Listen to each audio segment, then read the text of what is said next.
Once upon a time, in the remote town of Ayodhya, a religious man had died on September 16, 1985. He was living in a rented place along with his house help.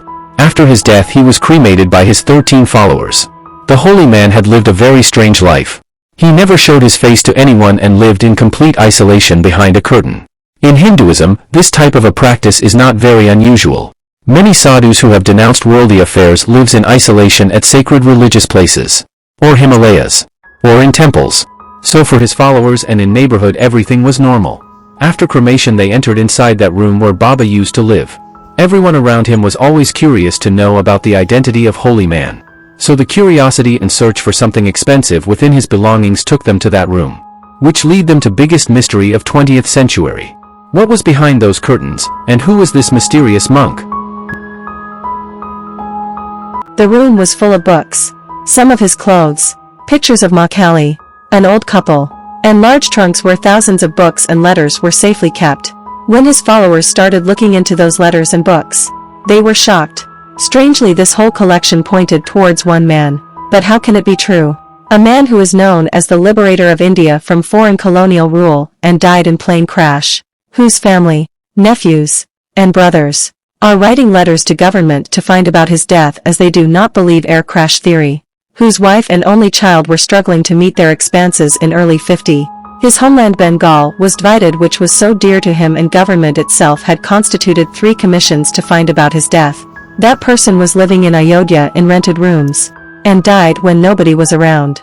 Is it really possible? So who was this holy man? So as per the letters, his followers and the son of his maid who actually lived with this monk, the story is, the mysterious monk had come to India in 1951, through Nepal, and along with him was widowed daughter of a Nepali Brahmin and her son who used to look after this holy man. Her name was Saraswati Devi.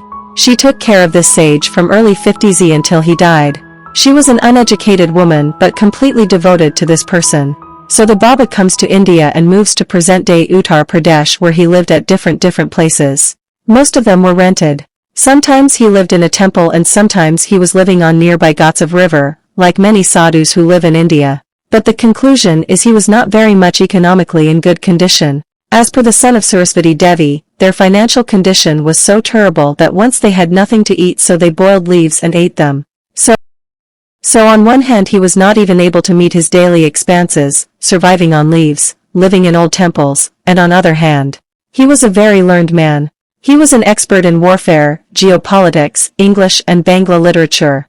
This conclusion is drawn from those thousands of letters who were kept in those large trunks which were found in his room after his death. So after studying those letters, one can get a glimpse into this mysterious world behind the curtain.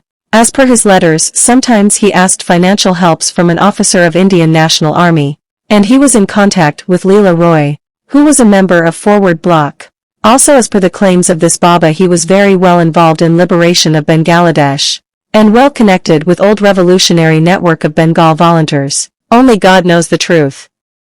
But the point is, if there is nothing in this story, it is duty of government to reject these claims or make an honest effort to know the identity of this holy man, who on one side was living behind curtain but same time claiming that he was involved in liberation of Bengal, who was surviving by eating boiled leaves but claiming that he was involved with world powers about geopolitics of Asia, who was living a terrible life in remote towns of Uttar Pradesh, but despite these challenges he had followers and visitors who were very important people of their time. Who was that learned man who was an expert in politics, war, and religion, but still facing difficulty to get his medicines?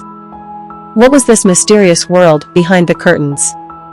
In the year 2017, government had constituted a high commission to find out the identity of this mysterious holy man, but the commission failed to find his identity. Right now we can only hope and pray that soon the truth will come out.